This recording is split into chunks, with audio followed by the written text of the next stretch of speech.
Look at me when I'm talking to you, please. Ikaw, just look at me.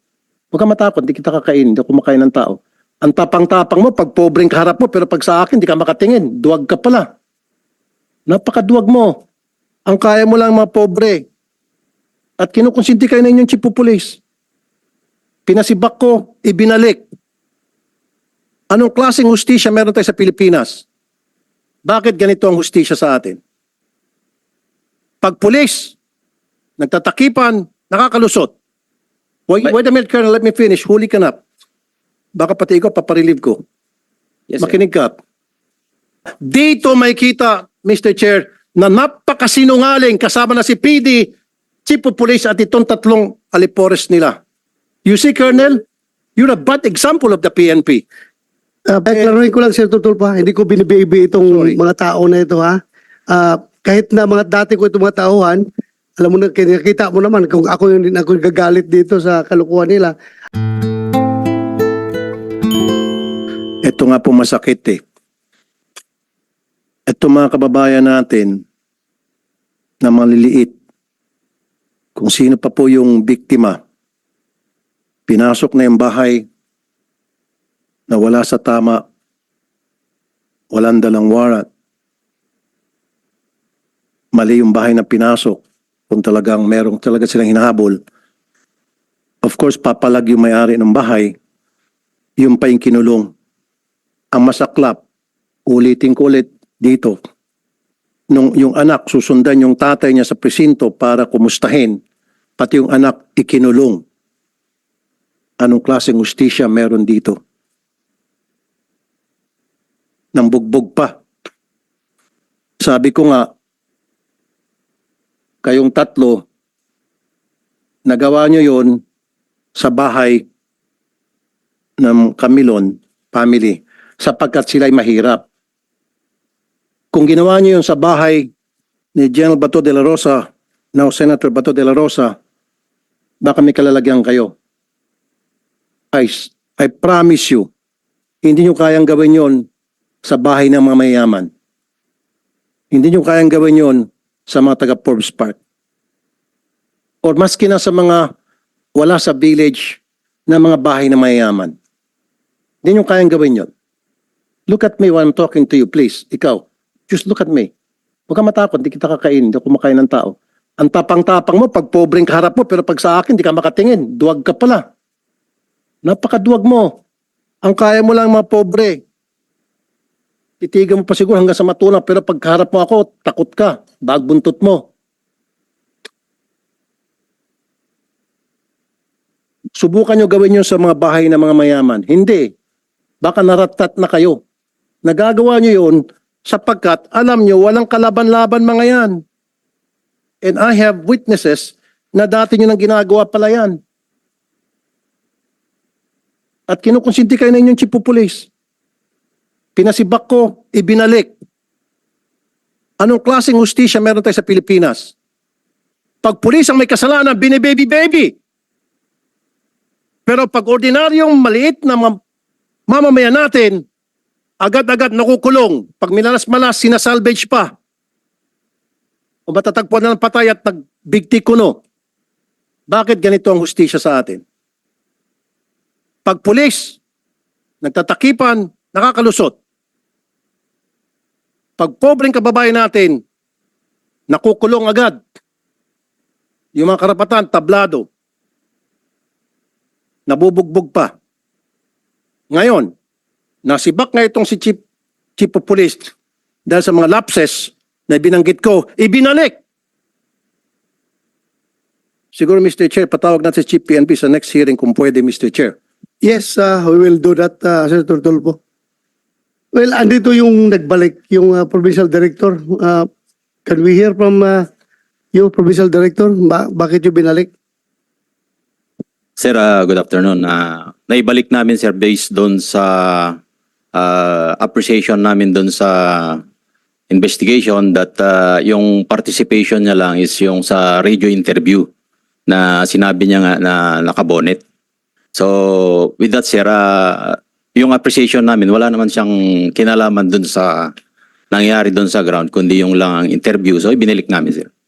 Yun lang yung recommendation namin, sir. And it was approved by the regional director, sir. Then, pwede ba natin patawag regional director?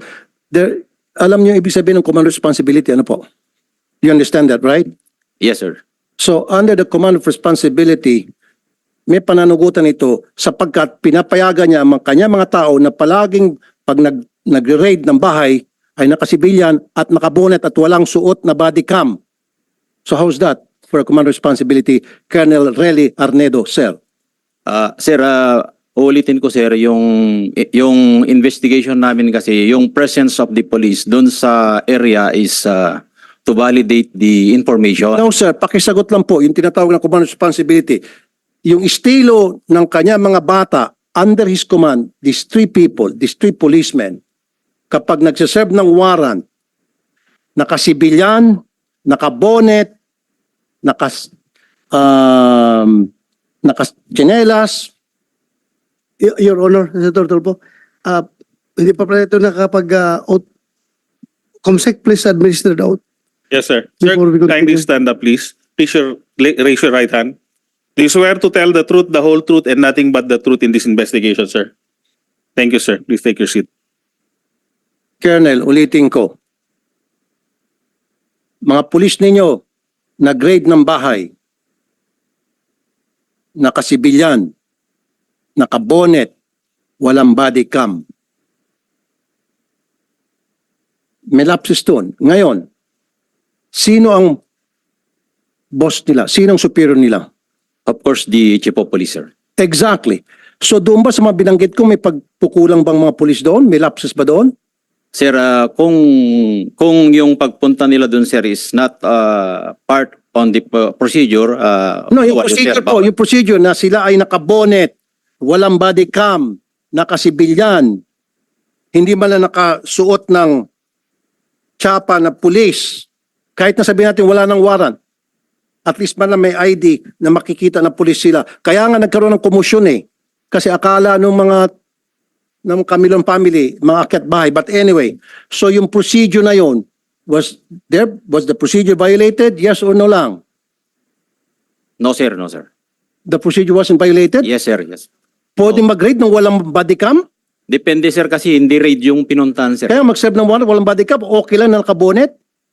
Pwede, sir, kung covert operation kasi yun, sir, yung nakita namin doon sa report. It is not a covert operation. They are trying to serve a warrant, Colonel Arnedo. Sir, walang warrant nung pumunta sila doon, sir, based doon sa... So wala silang warrant. Yes, sir, na. Okay, bingo. Nung last hearing, sabi niya walang warrant. Sinabi dito na merong warrant, na walang warrant. So kung walang warrant, you're saying it's a covert operation, but they're insisting na pahingan sila ng untong hininga. Wait a minute, Colonel, let me finish. Huli ka na. Baka pati ikaw, paparelieve ko. Yes, sir. Makinig ka.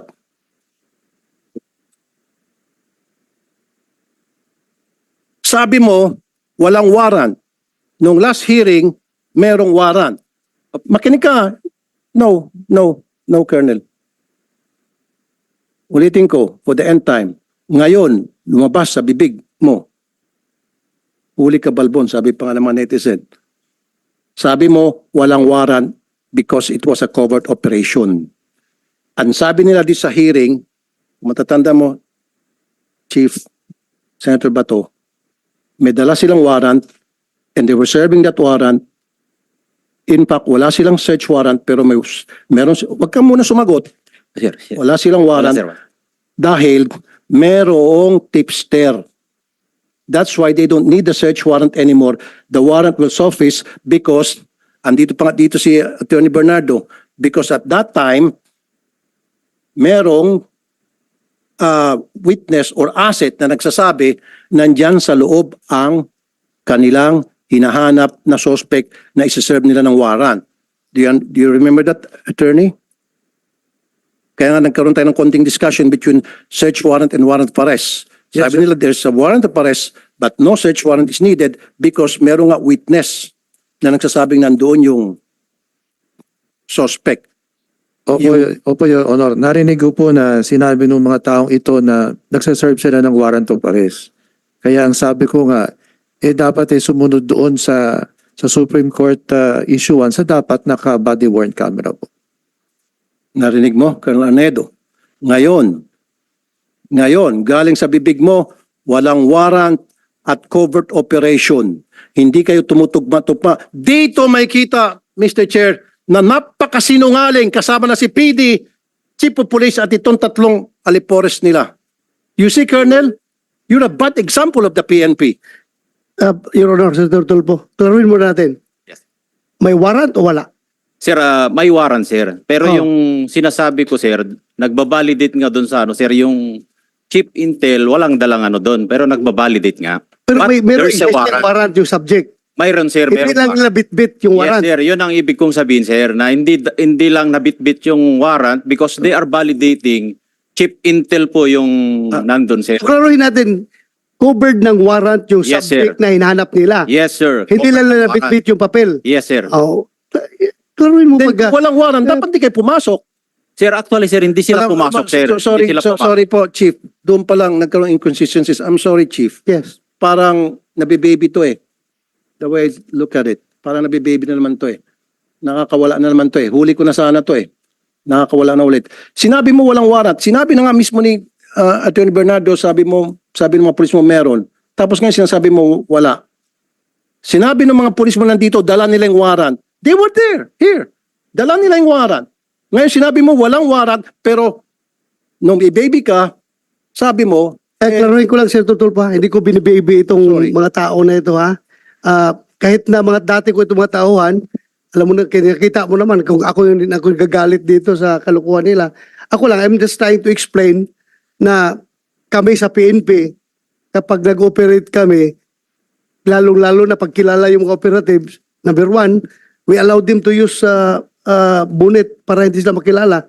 Pero yun nga, pag i-serve na yung warrant, dapat mayroong uniform personnel na kasama. Pero yung presensya lang doon para mag-confirm kung andyan o wala yung subject, wala mong problema kahit na nakahubad sila dyan, nakatsinilas, kasi that's part of the intelligence operations na ginagawa ng police.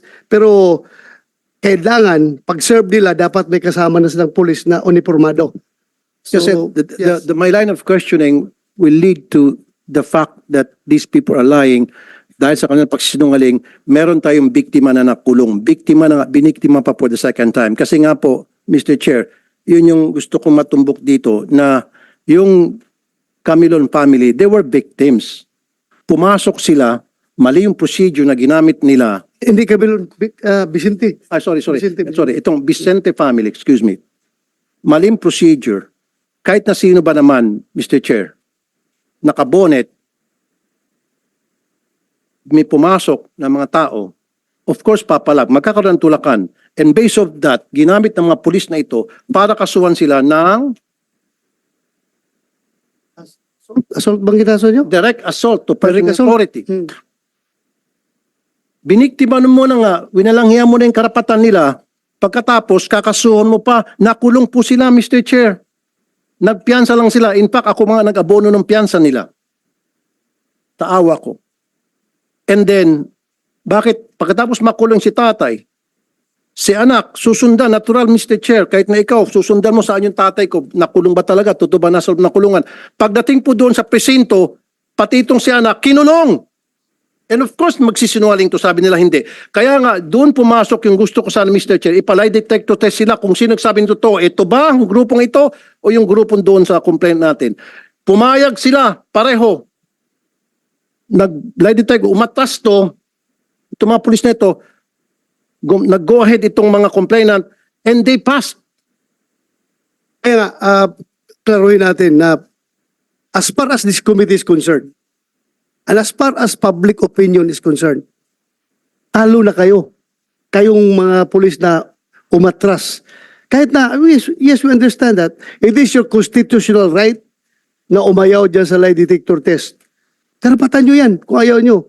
Pero we are talking here about public opinion. Talo na kayo. Pati sa committee na ito. Mas naniniwala ang committee dito sa proven true lie detector test na hindi nagsinungaling. Kasi pinag-usapan natin last hearing was your word against their word. So, para to establish kung sino nagsasabi na totoo, sinachallenge namin kayo ng lie detector test. Ngayon, kumasa sila. Pumasa. Kayo, kumasa. But later on, umatras. Hindi namin kini-question yan. That's your constitutional right.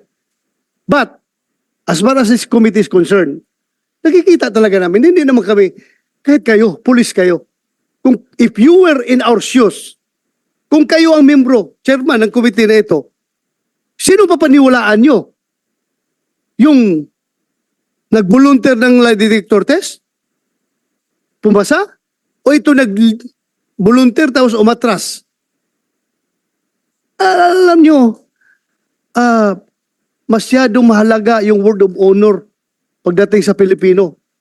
Pag sinabi mong, yes sir, magpa-lie detector test ako, tapos later on, atras ka, malaking bagay yan.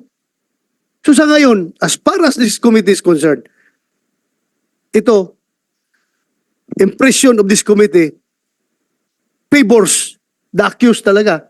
Ito mga pumasa sa lie detector test. Kayo, dadalawang isip kami sa inyo, maniniwala dahil nga, umatras kayo. So, yun lang kasimple. Kaya dapat, huwag kayong padalos-dalos. Huwag kayong padalos-dalos sa ginagawa ninyo. Hindi maganda yung ginawa nyo na pumayag kayo tapos umatras. Again, as I've said, it is your constitutional right. Hindi namin kayo pwedeng pilitin. Pero, sino ngayon ang talo? Kung totoo sinasabi ninyo.